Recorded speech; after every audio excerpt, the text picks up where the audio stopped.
Hey guys, the Wood Craftsman here. I'm going to be installing an HID kit, which is actually new to me. I've never done it before. It's not like an LED kit. There's a little bit more to it actually. Long story short, you've seen some of the videos in the past on this GMC Sierra Denali that I have that I haven't really been happy with the lighting. I updated the OEM headlights to some aftermarket projector headlights from Spider X2 that I purchased from Car ID. And out of the box, they weren't bad, but just not that great. Even trying a higher performance set of the Sylvania Silverstar ZXZ bulbs, a little bit better than the stock bulbs that the projectors came with, but still not all that great. I did try 2 LED sets I didn't do any videos on just because I was actually really disappointed in them. Usually HID is a little bit more forgiving, but me being I wanted to do LED because I wanted to kind of be like a one-time replacement, chose to try the LED, and they actually did not perform very well at all in these projectors. And what I'm finding out is that these Spider X2 projectors are a really poor design after talking with several manufacturers. So I called XenonDepot again, talked to them, and they said, you know what, I think you need to try the Xtreme HID kit. The thing with an HID kit, it's not 100% plug and play for a lot of the kits out there. This particular kit I'm going to get into here real shortly, because of how an HID works, it's actually a gas bulb. Very similar to a mercury vapor, metal halide, or high pressure sodium, where basically you use a high voltage arc to ignite a gas, and as the gas heats up, the light gets brighter.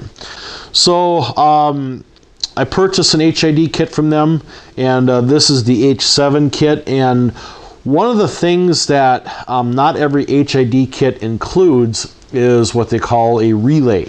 Now you might be wondering, well, what do you need a relay for? A lot of these kits have a high current or high amp draw on startup, basically to draw that arc to ignite that gas. Not a lot of vehicles' wiring harnesses and lighting systems are designed to handle that high, what they call inrush current. So what the relay kit does is the relay kit takes a signal from your wiring harness for your traditional light in your headlight assembly and triggers the relay. And the power for the bulbs themselves and the ballast actually comes directly from your battery or batteries. In my case, I actually have 2 batteries, 2 12-volt batteries wired in parallel. You know, the idea there is that because it's a high current, high drawing current bulb on startup, that it's better to take it directly from the battery versus to run it through your vehicle's electrical system. I'm going to do the installation of that, but I'm going to show you what's included in a kit if you purchase one from XenonDepot.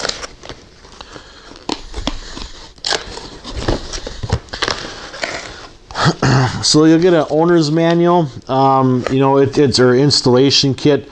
It's actually really simple for the most part. I've looked at this already. What they do here is they send you a relay for each light assembly you're doing. So 1 relay per ballast, in other words. I have seen some other kits out there where they actually have a dual relay or a single relay, and they're using that to trigger 2 ballasts. I've also seen where they have 1 ballast for 2 bulbs, things like that. But what these guys have done is they just basically, if you got 2 bulbs, you got 2 ballasts. You have 2 igniters, you have 2 relays. So everything's doubled for the most part. I'm going to show you, actually let's start with the relay. So here's a relay kit. It's everything here is plug and play, except there's 2 ring terminals here that are actually going to get attached directly to the battery. And like I said, this is no different than a magnetic starter or a contactor in the industrial field, whether it's for woodworking, metalworking, HVAC, whichever. This here is basically a magnetic switch that's going to run has terminals. It's going to run the high current through it, but it's going to use the low voltage, the low current from the headlight assembly to make this thing trigger. So you'll have a plug-in here that'll match for your your headlight assembly. But it's pretty simple. This may actually look like a lot, but really it isn't. These two wires here go to the battery. There's a fuse here, and looks like I'm just grounding this here, so that's all right. And then, yep, and then one of these here goes to your ballast. So if you follow the directions, each one's a little bit different, but essentially for the most part they're pretty much all the same. Some actually have both terminals, or both wires go back to the battery. Some just require the hot and then just take a good ground someplace off the vehicle, which is I think what this one here is doing, which I'm kind of surprised. I think I would have liked to have seen it the other way. So that is that. The ballast, this is where it looks a little daunting. This is a assembly for one bulb. So you have a ballast and you have an igniter. And you'll find here that your input power goes in here, and then these here go to the leads on the bulb. The bulb themselves have a couple wires, and you can't really mix these up because they're totally different connections. So here is your ballast and your igniter. Like I said, this looks like a lot, but really it isn't. It's literally plug and play for the most part, but you have to pay a little bit of attention to what you're doing. But there's a lot of helpful videos out on YouTube as well that kind of go over this. Okay, and as we'll get into the bulbs here. Now the nice thing about XenonDepot, you have the availability to choose what color temperature you want for your lights.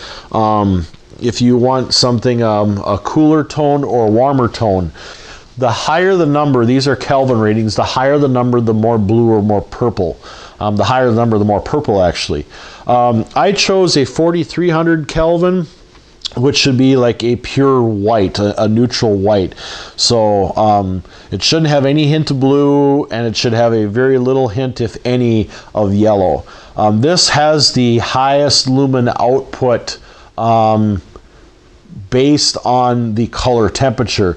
A lot of people like to, put in like the 8,000 or 10,000 Kelvin. They're kind of like the blue or the purple, but they're not very effective for night driving. They look cool, but when it comes to actual visibility, the more purple you go, the less visibility you have, which kind of blows me away, because like some of the new Ford F-150s and the new Chevy and GMC trucks are running about an 8,000 K. I can't imagine that they're all that great. And like I said, they look cool, not really appropriate for what they're trying to do. Okay, so this may look like a lot. I mean, we've got a ballast here with a high voltage igniter. You've got a relay kit here, and then you actually have the bulb assembly. But really, this is pretty simple. But I want to quickly talk about the bulb. Now, this isn't the bulb itself. It's not this big a bulb. It has a protective case around, because this bulb is actually quite fragile. But essentially, this is what the bulb is. I'm just going to take the top off here. But that's all it is. It's not very big, but this little guy here will put out quite a few lumens. I think it's about 3,100 lumens approximately. Like I said, this is a 4300K, so it's pretty much a pure white. They put this protective case in there for a reason, just to basically protect the bulb. You never want to touch the bulb, just like a halogen, but I think this one here is probably even more critical. It's just that they really recommend not touching it at all if you can avoid it. But that's why every time you get an HID kit, they're actually in a clear little plastic, kind of like a cap cover. But this goes together actually pretty simple. So we're going to start with the, make sure I got this right here. Oops. We're going to do the bulb assembly. So as you can see here, everything here looks the same, but there's actually a male and female for both. So you can't put the two females together and you can't put the two males together, but you can for surely put the male and female together. So here I've got 1,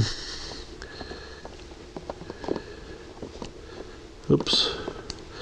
So, okay, I have the bulb now connected to the igniter and the ballast. And then the ballast is going to get hooked up to the relay.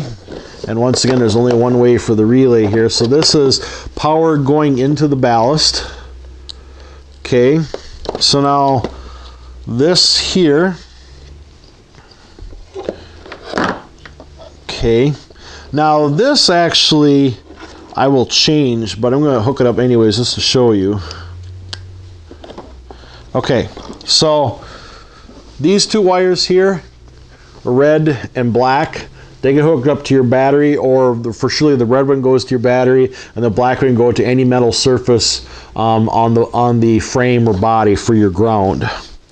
Now the bulb won't work yet by itself for the simple reason that I've hooked up the relay here to this wire that comes through here, and this is the H7 plug that you'll take the H7 wiring harness from your vehicle and plug to this, and what that'll do is that'll energize the relay, which will take power from the battery to run power through the ballast to fire up the igniter to light the bulb.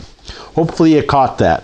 Now there's one other plug and play attachment I have to add to this, and I gotta look where, but there is a CAN bus adapter. Basically it's a capacitor pack that needs to go through here, and what that does is on some vehicles for daytime running lights, the lights run at a lower voltage, and running through a lower voltage that feeds the relay will actually chatter. So what that CAN bus does is basically it runs a little bit higher voltage to satisfy the relay, so therefore your lights don't flicker. So basically a lot of people call it anti-flicker or PWM capacitor. So I'm going to go start installing this, and I'll show you once it's done as far as how it looks. But there's a little bit to this, but hopefully you guys have caught on to a little bit of it. So I'll do a full review once it's actually up and running. All right, guys, stay tuned for the next video. Thanks for watching.